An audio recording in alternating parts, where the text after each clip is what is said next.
Perfect. We are live. All right. So I think the crowd here today hasn't had their meals. It's Sunday. Hopefully, they're gonna have something later on because your energy seems to be a little down. And I'll try and lift that up because again, we're talking about mindsets. So let's see. I'll give my try. I think if you cooperate, then probably we'll do good. All right. So welcome to today's session, guys. Those of you watching live on YouTube, welcome. I am Saurabh, and I have been working with Prabhi for quite some time now, if not from the absolute start. And I usually take sessions around HR, behavior, and all that stuff.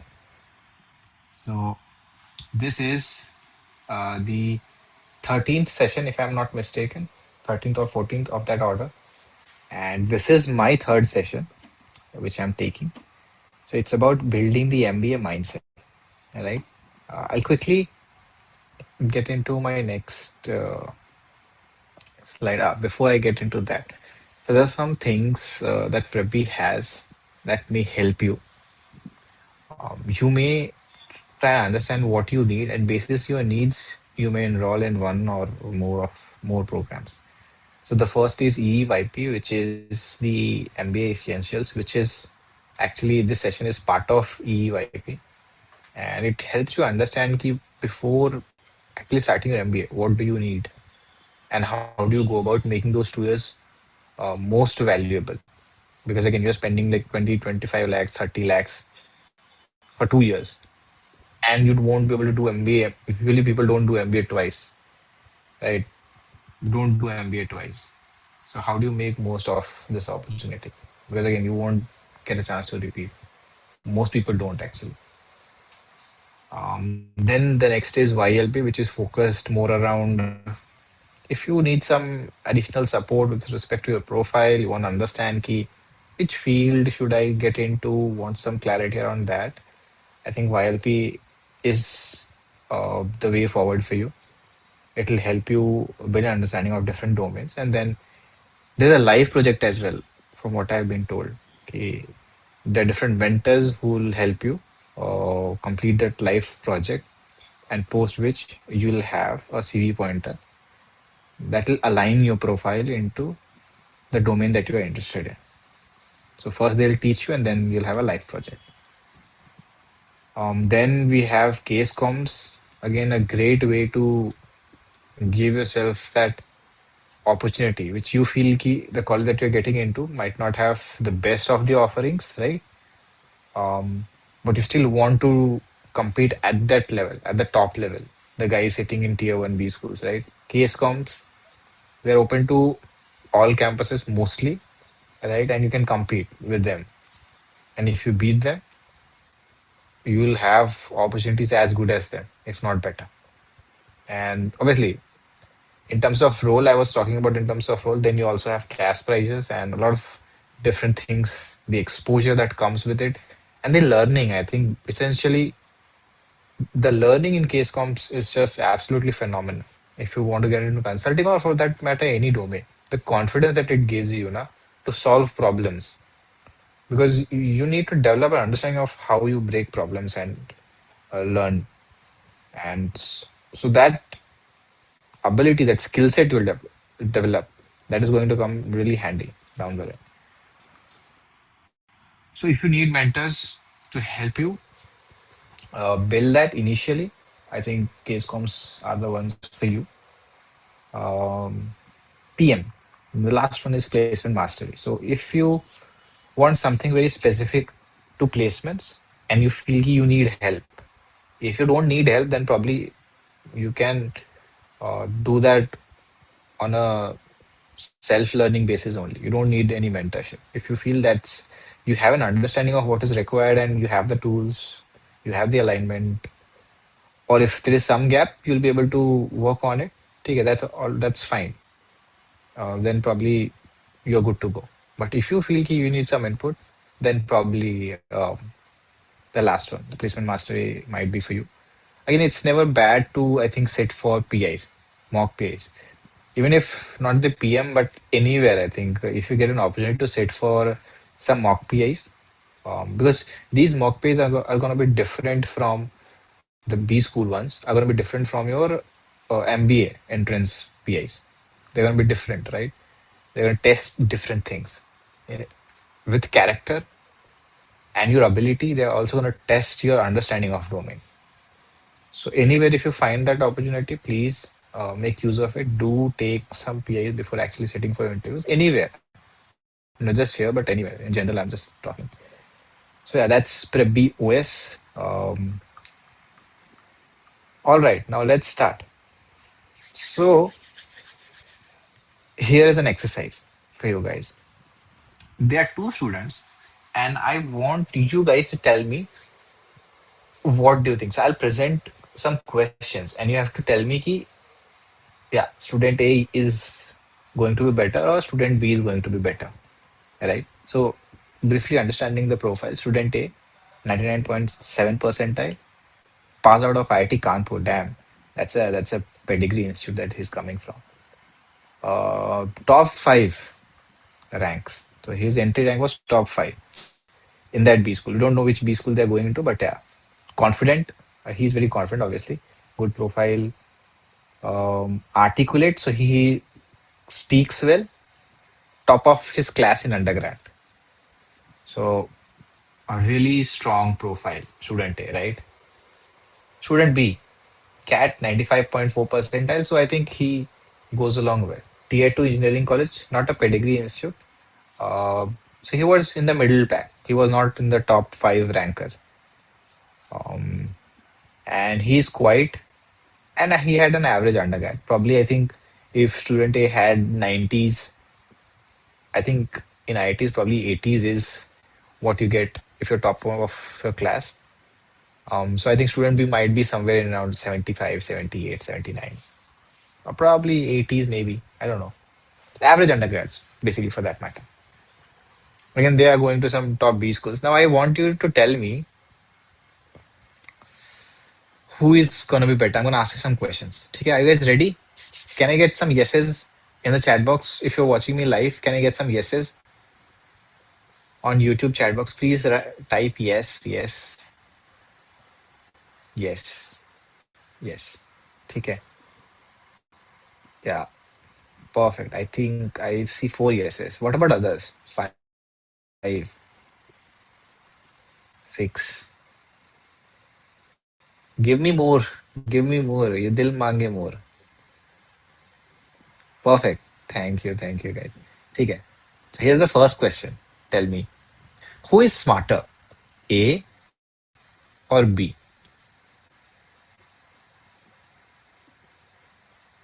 Who is smarter, guys? Student A or student B? Student A can't be written. Mark has done his decision making very well. Most of you are saying A, right? Any other answers? Somebody says B, B is smarter. Both are very smart. Vasu is a true HR. Vasu, do you want to be a diplomat? Any other answers? I know I see a lot of people, but I don't see that many answers. There's no right or wrong answer, guys. Again, this is about mindset. So I'm gonna break some things, break a few perspectives, and then help you rebuild. So this is absolutely a very safe space for you to talk. Can I get A, B, whatever you feel like? Student B might be smarter in his college. All right. Next question. Who has stronger mental ability? Mental ability. B has stronger mental ability.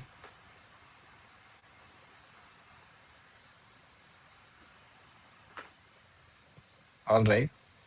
Any other answers? Cannot be determined. Hari says cannot be determined. CBD cannot be determined. Okay. Any other answers? Don't, I mean, do you need to think so hard? The only thing that is different on paper is brand name. Hmm. So isn't it different? Without context, how one can tell? Okay. cannot tell. Please write. Cannot be determined. ये लग रहा है FOMO हो रहा. अच्छा, you feel A has a stronger mental ability.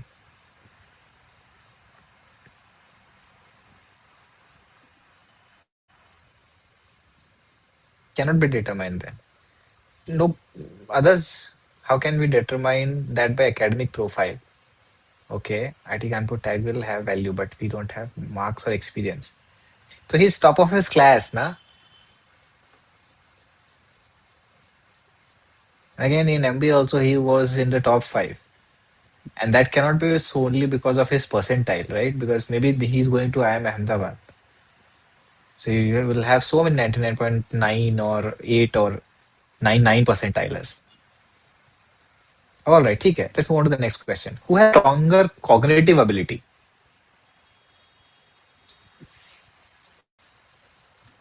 Who has stronger cognitive ability? Read the question very carefully. Okay, Tushar says A.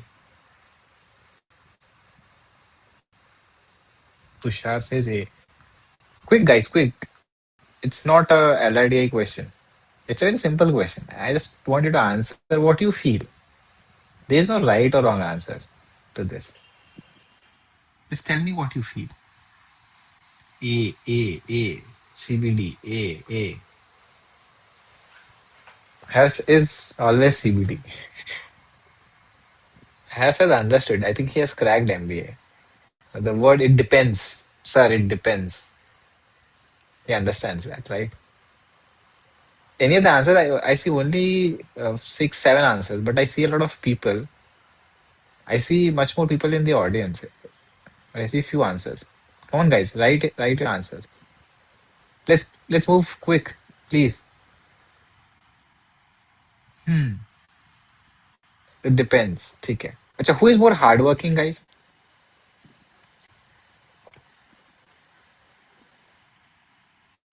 It depends. Again, it depends. Both are very hardworking. Cannot be determined. Both. CBD.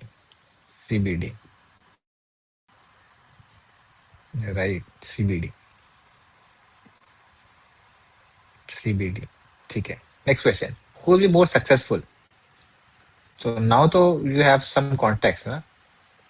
A. Mustan says A. He will be more successful. CBD.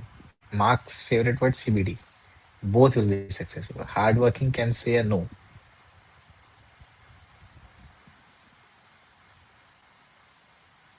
A, but depends what success is for B.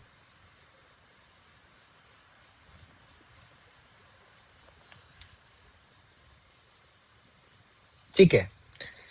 Again, so there's no right or wrong answer to this, right? है ना? It's about perspective. कि what information you're given and what do you relate to it. So we have our own experiences. We use our own bias. Okay. To see if this guy is successful, the A is successful or B is successful.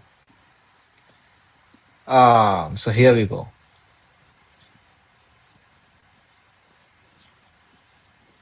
Who is most successful? There's no absolute answer to this, right? Is it? No, right? So we associate certain things with certain numbers or name, certain words, and then we try and draw inferences. Okay? Had I asked you the first two questions in the beginning, the answer would have been you'd be a little confused. But since I asked you specific things that you can relate to candidate A, for example, when I said ki, who has stronger cognitive ability, so your mind starts imagining, "Achha, this guy is stronger, he has good quantity cognitive ability," and then your brain will add a few more information that you are not aware cognitively. And the next option, when it comes, you'll be a little biased, right? So that is how bias kicks in. I just wanted to take you through this exercise to let you know okay, how it works. And the idea is we don't know who is more successful, who is more hardworking. Okay? I don't know. Maybe you might be able to infer some things, but I won't be able to. So I absolutely don't know.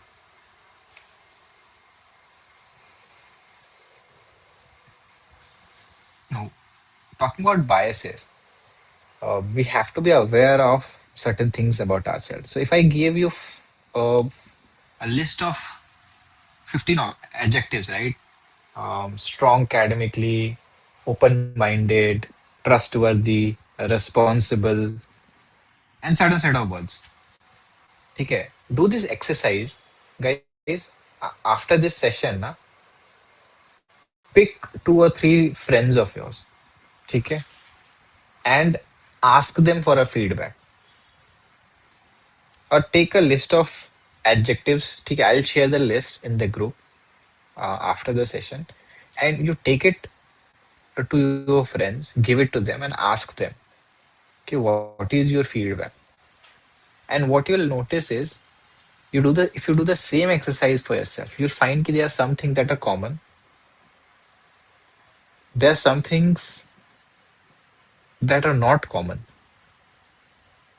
right? There's something that you were not unaware, you were unaware, and there might be some things that your friends are not able to see, but you have it. You know you have it, right? So this is a basically a framework known as Johari window, developed by two scientists. So it talks about uh, what you know of yourself and what others know about you, and it divides it into a 2 by 2 box. So it says ki, the things you know about yourself and what others also know about you. That is your open arena. It's visible for others. And this is where you are comfortable. There are some things that are known to self, but not to others. And these things you try and hide. Why? Because you may have ego, you may feel ki these failures are too big. So you are selectively vulnerable, right? And then in the third quadrant, if you see, we have blind spots, which others can see, but not you. And the last quadrant, we have what is unknown to you and what is unknown to others. This is your undiscovered potential. And whenever you are challenged and you navigate that challenge, then others see, oh, and they appreciate you. I didn't know you had this. And deep down, you also didn't know you had this. So, what kind of emotions do they trigger? So, things that are known to you and are known to others, and they appreciate, you feel like I am the superhero, right? You feel very confident, comfortable, you walk with pride. And you are very confident because others are also appreciating the effort that you're putting in. Then, some things that are known to you but not to others. You are a little anxious about it. You are fearful that somebody might discover. So that's the emotions they invoke. And things that are unknown to self but are known to others. Somebody may say ki, you should work on this, but you feel ki you to already have that. Why do you need to work on it? They may trigger strong emotions like anxiety, or probably you'll become angry. How can he say he is not able to see, "Oh, I already have that?" And then there are certain things, as I said, that are unknown to you and to others. Nobody knows you had it in you. So you discover that with challenge.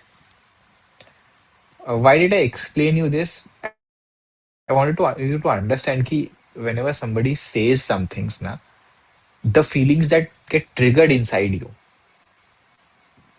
Okay, now you will be able to relate ki, acha, why am I feeling in a certain way when somebody is saying something to me? Because we don't know ki why this is happening. That's the biggest challenge that we face. We are not able to understand ki ye kyun ho raha hai mere sath. Why is it happening to me? Why am I feeling like this? when somebody says something.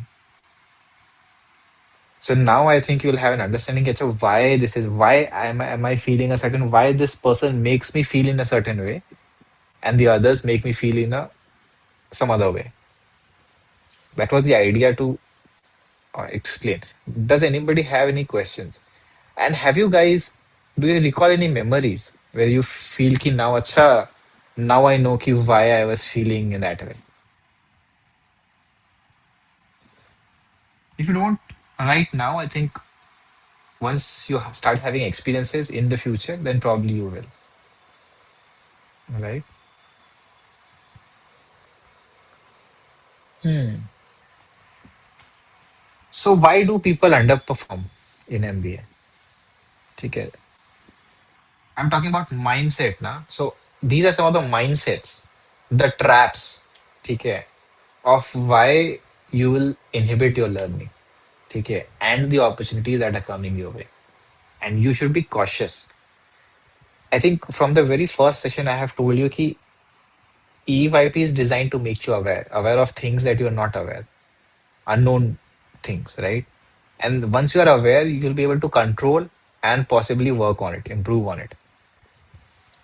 In line with this, I'm going to tell you some of the traps that you can fall into. Can anybody tell me what could be a brilliance trap?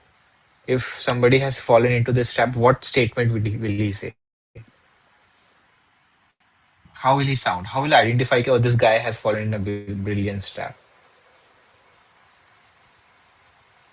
Write in the chat box, please. Any place that you संभाल लेंगे. He thinks he knows everything, but he is ignoring basic things. Mm-hmm. True, Vedan. If you guys are watching us on YouTube, please write in the comments. It happens to me a lot. Brilliance trap. You'll know when you see that person. Na? Once you go through this session today, then you'll be able to identify, "Acha, this guy has fallen into that." I just don't want you guys to fall into that. Okay? I want you to be aware that when you're falling, remind yourself, "Acha, this is what is the issue." So when somebody says, "I got in because I'm smart," right? And so if this is not working, it's probably broken. If he is not able to teach me finance, I have scored 99.9 percentile and I got into this. And if I'm not able to understand finance, the teacher is bad or the course is not designed well. If I'm not able to understand anthropology or psychology or sociology, that subject is irrelevant. It's not required. That is the brilliance trap. You think you are really good. So if you don't, you find something challenging that you have not encountered previously, then you say to yourself, ki, boss, I cannot struggle this much. The other thing ought to be broken. That is the first trap, brilliance trap. And it's easy to fall into that. The next one is comparison trap. You see somebody else and you start comparing. What is Master Yoda's Jedi rank? What is his score? Yes or no? You have all been facing this. Cat May, once the scores were out, you were like, what is his score? Why am I less? How did he get two more marks than me? And it hurts, right? It aches. Percentile, profile, absolutely. It hurts. How can he convert at 98 but not me at 99.9? It hurts, right? It hurts. It pains. Comparison is again going to be something that's gonna rob you of the good moments and the learning opportunities because your mindset will shift from learning and doing your best and getting the maximum to lingering with the thoughts ki why this happened to me, why is my that energy and the effort and the time that you give to such a thought is absolutely waste. There is no good that is coming out of it. The third one is performance trap. What do you think a guy who has fallen into this trap or a girl who has fallen into this trap will say? How will you identify that this guy or this girl has fallen into a performance trap? What do you think he'll say? By the way, brilliance gap is a little less common. Okay, comparison trap is so in every MBA college. Comparison, performance, and hustle. Okay, I think these three are very common. The last one and the first one is a little less common. The first one is actually, I think, relatively compared to others, is the least, I think. Only a fool will walk into such a room thinking he is so brilliant that the world has to be broken. Come on, guys, quickly tell me, what do you think a guy who has fallen into such a trap will say? Feel free to express, na? Quickly, tell me.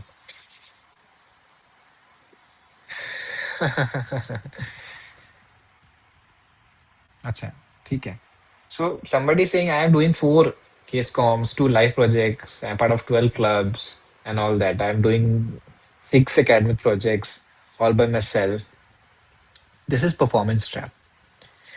Remember, I think in the second session, you must have been talked about prioritize. Prioritize is the word of the game. You cannot do everything. So you have to understand that according to your profile, ambitions, opportunities, environment, what is the best you can do. You cannot do everything. So if you try and drag yourself, spread yourself too much, you'll be spread too thin, and you won't be able to get value from anyone. If you are doing 4 CCs, 2 live projects, 12 clubs, what will happen? You'll get eliminated in the first round or in the second round of case comps. The live projects, you will not have much quantifiers. The outcomes would be very weak.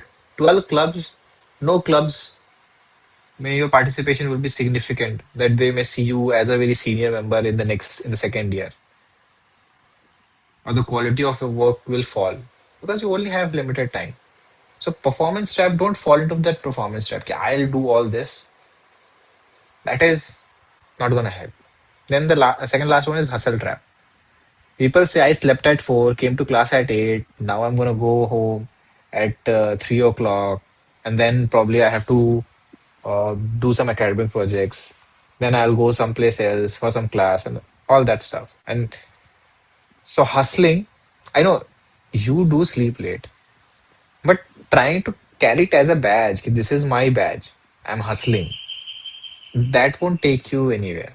I see some people who use the work that they do now, the output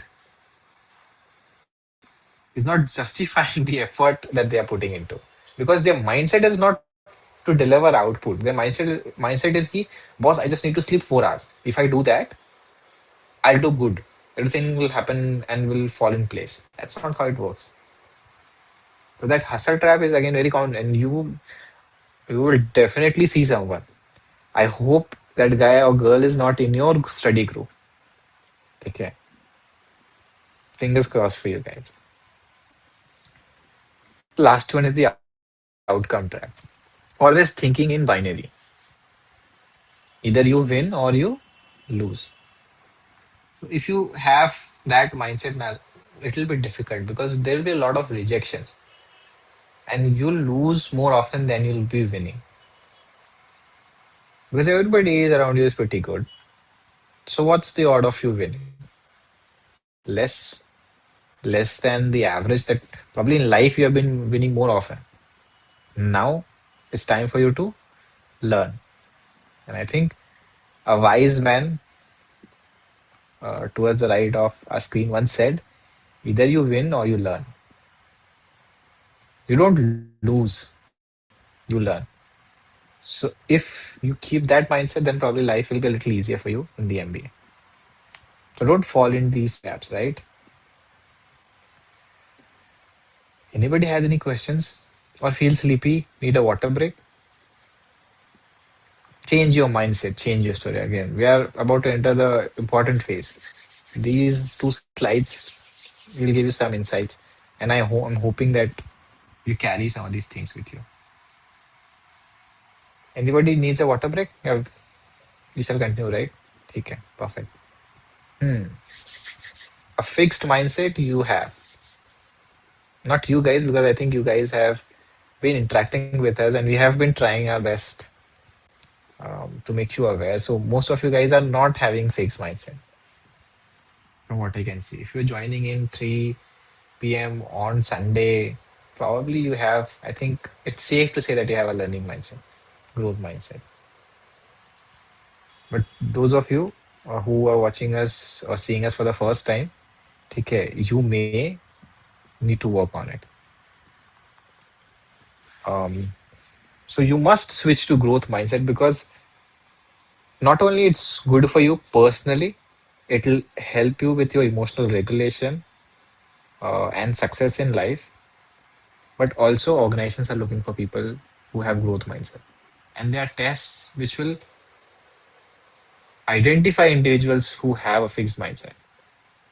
In interviews, they can identify who has a fixed mindset. And it affects how you go about thinking and present yourself. The mindset does. It reflects. It's not that difficult to catch. You have exams, you have interviews, and any seasoned panel will be able to catch you. Okay, what kind of mindset you have. So you must change from fixed to growth mindset. Now, how do you do that? Again, some points to understand. A fixed mindset will always think, no, he'll be like a wall, immovable object.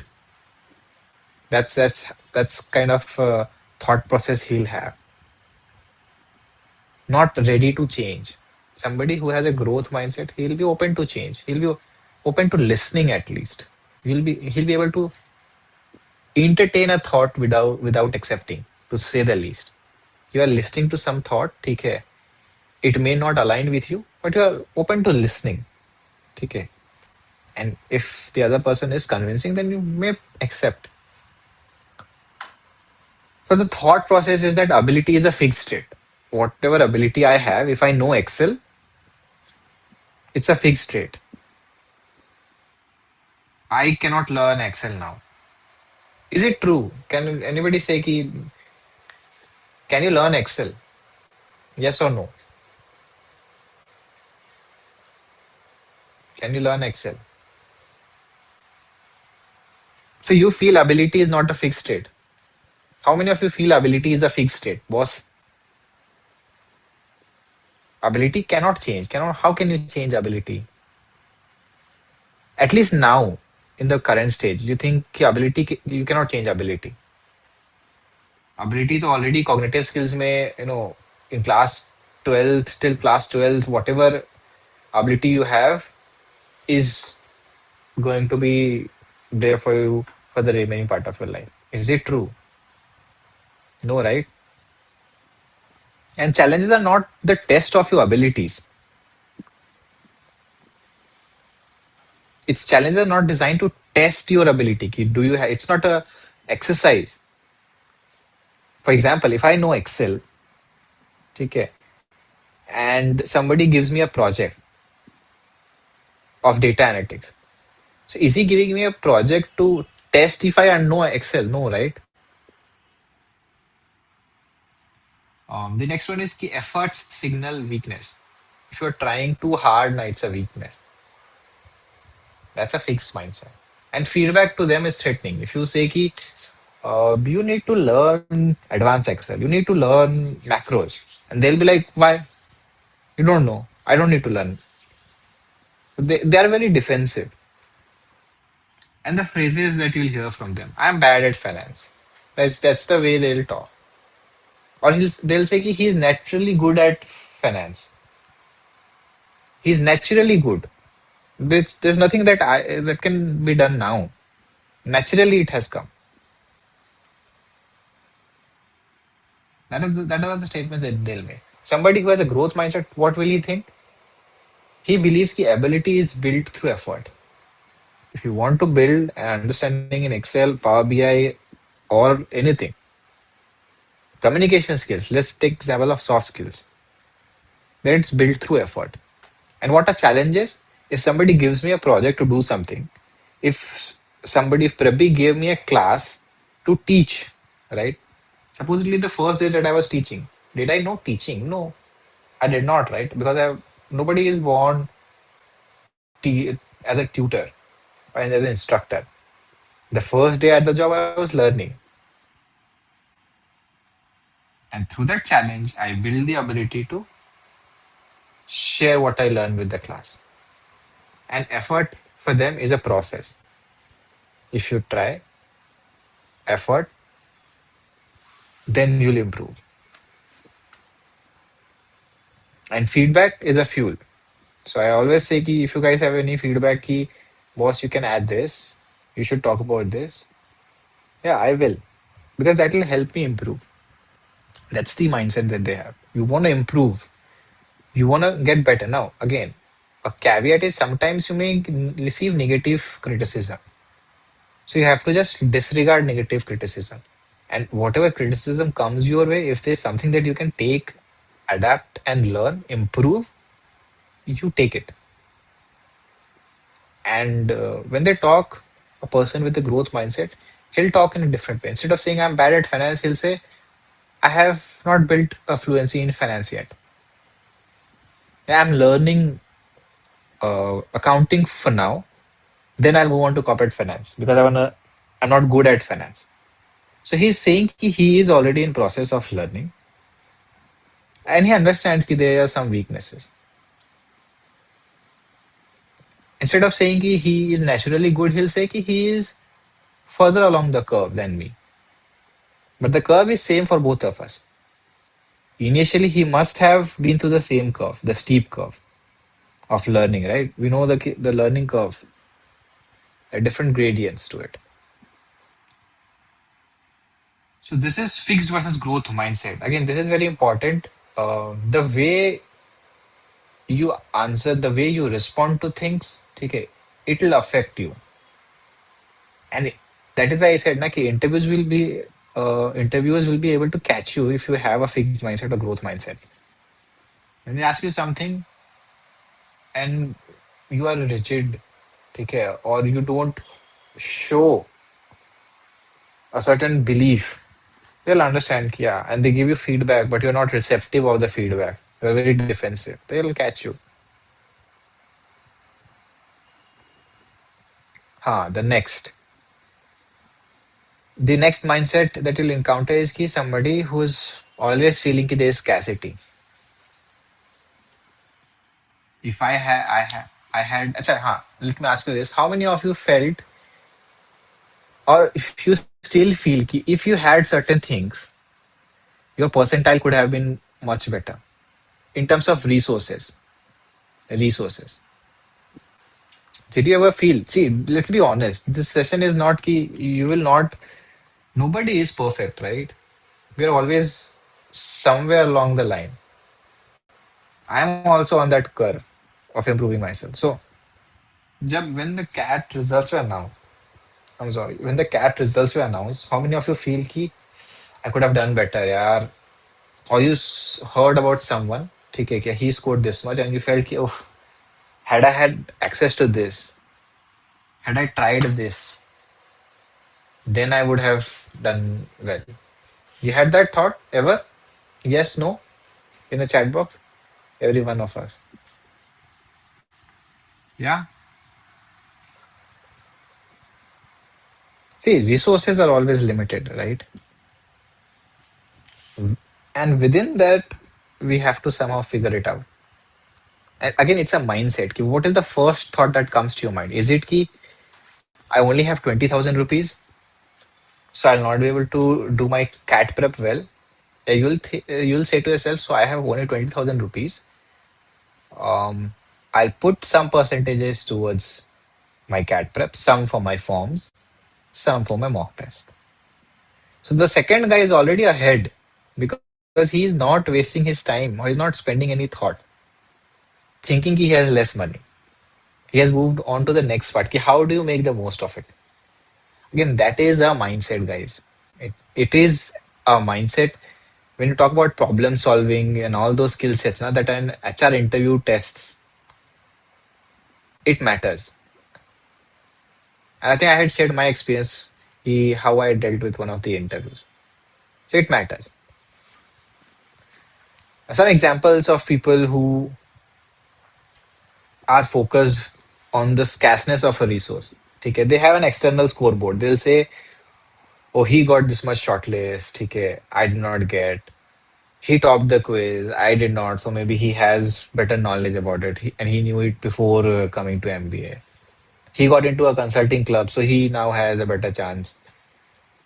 Um, he got the most likes on LinkedIn. So there's an external scoreboard built in your mind. And you always feel that you have less of things. Whereas if you shift your focus into abundance and think in that direction, right? Am I better at thinking and presenting my thoughts than I was 3 months ago?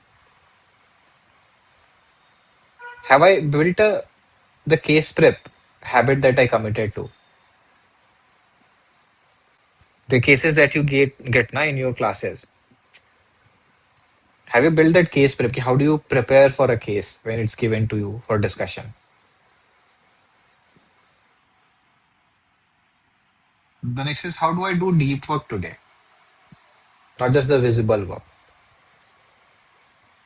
So the moment you shift your focus, na, your improvement is going to be your priority. And that is a mindset. What is key here? Control. The first guy, the guy who is focusing on the scarceness of a resource, he's not able to control anything. His control is not there. Because things that are listed on the left hand side is out of his control. His locus of control is internal only. He cannot influence all these things. Whereas on the guy on the right hand side, he can control all these things. He can work on himself, right? He can build a strategy for himself. He can choose to do a certain work in a certain manner. So control is very important. You have to understand where your control lies. If you are focusing your energy on things that you cannot control, nothing doing. So these are two mindsets that I wanted you to know about. Okay. The next one is leadership mindset, because again, you guys have been saying in interviews, "Ki, I want to be a leader," right? So a leadership mindset. I'll tell you in my understanding, okay, and what researchers have found and all that. So it's never about being the guy who is seen everywhere. That's not leadership is, right? And the brutal truth about leadership is that you can never know everything. If you see on the right hand, did Captain America have all the skills? Would he have been able to defeat everyone on his own? Has anybody seen Avengers? Have you guys seen Avengers? Any Avengers fan? Any part? Have you seen any part of Avengers? Yes, right? Do you think Captain America was the strongest guy and could have defeated everyone? I thought defeated everyone, so the answer is clearly no. But was he the strongest guy? Did he had the most power, most knowledge? Was he that kind of a person? No, right? He was not that kind of a person. The strongest guy would have been Hulk, right? The smartest chap would have been Iron Man.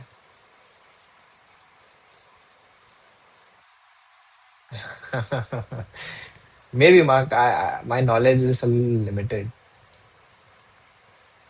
So in leadership, now you can never know everything. Um, but there are certain key things that make you a good leader.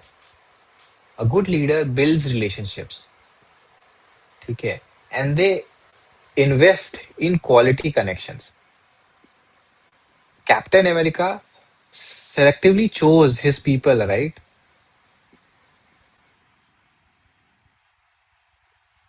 actually even before Captain America, if you know who actually assembled all these guys, who even brought Captain America to lead this pack, Nick Fury. Yes, so he slowly invested. Okay, even before the fighting began, na, he started collecting all these guys, building connections. If you guys can relate, right? So building relationships is very important, and good leaders invest in quality connections, and they build trust even before you need anything from them. Na, you build trust, create networks even when there is nothing to gain immediately. Now, in MBA parlance, I think I have already said it, but I'll say it again. How do you do this? Because you cannot spend money. So how do you build connections? Giving your time to something, giving your time to your seniors or your juniors is one way of investing in connections. If you can sit and explain a certain project to your junior, if you can run some errand for your senior, now don't do his laundry. I mean, you can, but I'm just saying, understand ki what value you are bringing, ठीक है? And then give your time. Your time is your currency in MBA. That is how you will build connections. And I think in corporate as well, your time is your currency. People will walk in there for your advice. Can you take 5 minutes of your life, listen to them, and give them a feedback? That is how you invest in connections. And that is how you build trust as well. They say, "Hey, he's a nice guy. He's very helpful." And there's nothing. You are not gaining immediately. He's not giving you money. He's not giving you an offer. But that we have to build relationship. That is how you do it. The next one is relating. So they leaders now they make relationships wherein they can influence or they can be influenced. So it's influencing, but in both directions. Why do you think they would also want to be influenced? Because you know the brutal truth, you never know everything. In Captain America, did he know everything? No, right? He relies on certain information that Iron Man gives him, and all his supporting actors or heroes give him. He sometimes gets influenced because he does not have the full context information. So in a leadership role, now you have to rely on your experts to give you advice and be influenced. And again, you have to influence once you have gotten all the information and you feel that this is the direction that we should take, then you should be able to influence your one downers, your reportees as well. And deeply, how does this influencing in both direction works? If you show that you care, you want to listen, and you are curious, so they'll open up to you, they'll explain. And once they feel ki you have heard enough and you have heard them, and then you are trying to convince them, then they'll also be influenced. Although you have authority, but there are different types of influencing. Only influencing with authority will not work. The last is sense making. Sense making is basically the ability to understand the context. Okay, so a leadership mindset has to has have this at sense making to be able to understand the context, and they ask the right questions. They listen before jumping. What does this? How does this manifest? It manifests key. You will be able to manage uncertainty, okay, ambiguity, without being like, oof, getting shocked. Okay, what is happening? So if you have watched Avengers ka movie, na, there's no there's no point in time wherein Captain America is shocked and he's like, I don't know what to do. He's always like, okay, let's figure it out. Sense making is that sort of a skill set. And I think I have shared with you guys an article when I was teaching about incomplete leadership. I think that article is going to be really helpful. Right. And see, I also make mistakes. If you look at the spelling of mindset, it's mind et. The S is missing. right? So we all make mistakes. I was hoping that somebody will point it out, but anyways, if you didn't, I did.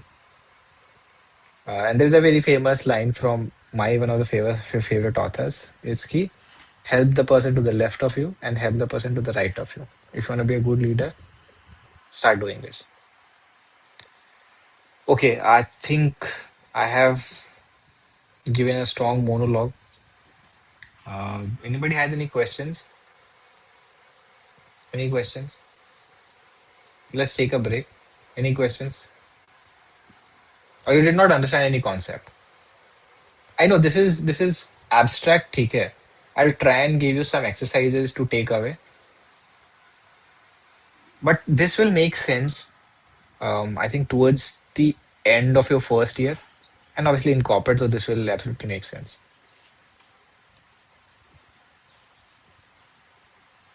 All right. So the last topic that I wanted to touch with you is positive psychology. Now it's a very interesting term. Some of you might not have heard it.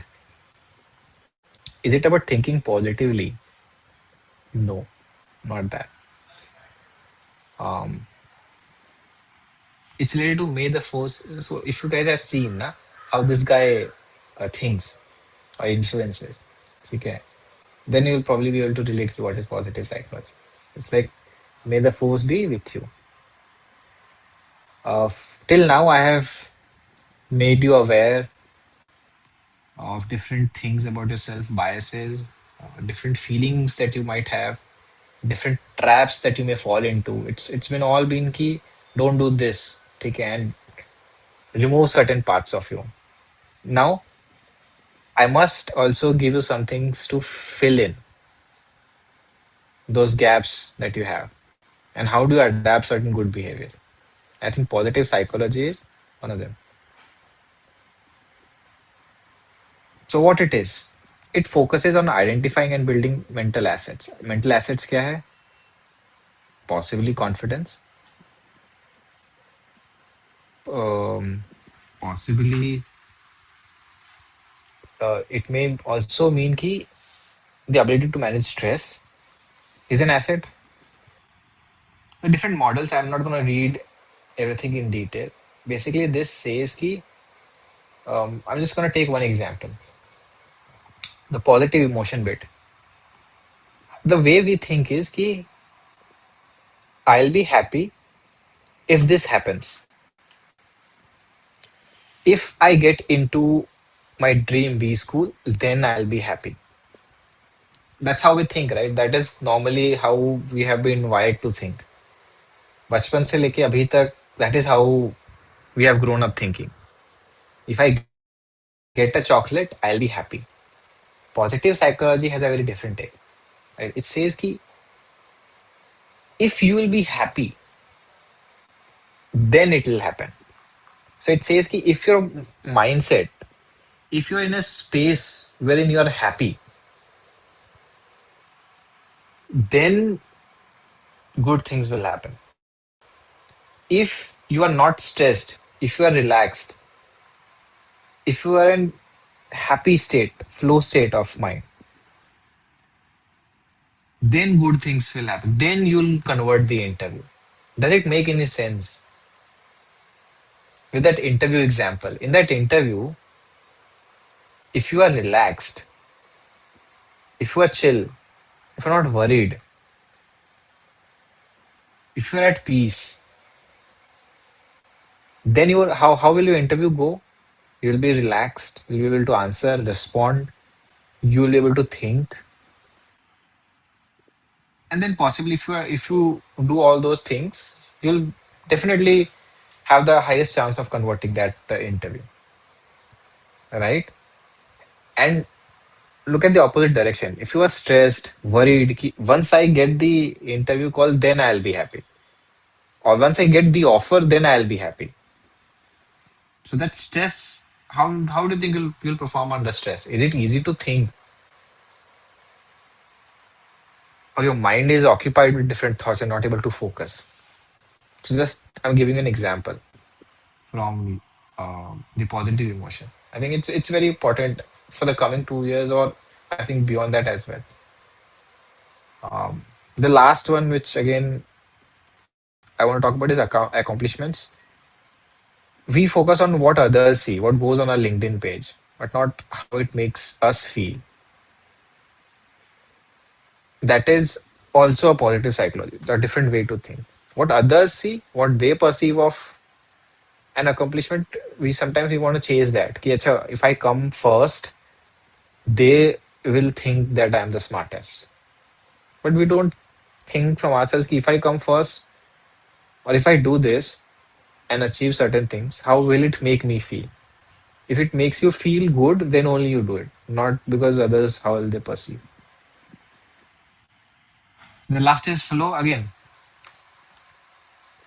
Um, I have a very favorite book of mine that I'd recommend if you want to watch or understand flow. It's a book by Mihaly Csikszentmihalyi. I think I have talked about this book uh, in my previous sessions as well. But if you want to understand flow, which I think you should, if you want to do well in HR interviews, I think it's a good book that will give you some brownie points. Okay? It basically says ki, uh, in flow, you lose track of time. And flow is a state in which you don't feel like you're working. It feels like things are all, just happening. How many of you play sports in the chat box? Can you please tell me that you play sports? Give me a yes. Which sports do you play? Which sport do you play, guys? Which sport do you play? All of them. Vinayaka plays all the sports. Badminton, cricket. When you are playing, okay, somebody is playing cricket or badminton or football, okay, do you recall any match wherein you were absolutely enjoying and you don't remember too much, but you know ki you were very happy in that moment? You were running and trying to bowl your first ball, and you were just happy to be there, and you wanted to bowl. You were playing badminton, right? And you were happy to be on the court. You don't remember how many smashes you tried and pulled off, but that day you don't recall much. You may not recall much ki how time passed, right? But you enjoyed. So flow is that state of mind wherein you don't think ki, uh, it's a burden on me. या फिर you get lost in that. There's a word we use, trance. Okay, so you get into that. You start enjoying. Even if there's hardships, you start enjoying. So the flow is that state of mind. And positive psychology says ki you should always try and find your flow. Not try and find, but try and make your flow. And there are certain conditions. I have listed, I think, four. There are more than that. Again, if you want to read, please read the book. Largely, it's challenge. There has to be a certain challenge. Humanly, when there's something challenging, there's this hunger, the purpose comes to us, and then there is feedback. We need some guidance and feedback. Then it's also about the environment. The environment we create internally and externally. इसलिए I said ना कि growth mindset is important. ठीक है, not comparing with others. Create your internal scorecard. So that environment, the internal and the external, when you create that, you are not worried when you are. मतलब you will never be if you are playing sport na, and you are worried कि I what will happen if I fail, right? Then you will not enter that stage.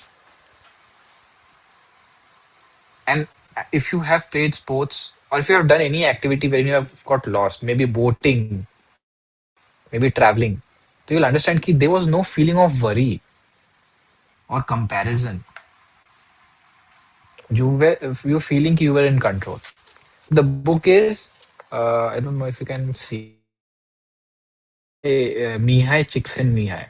His name may sound, the spelling may seem a little funny, but you say it like Chiksan Mihai.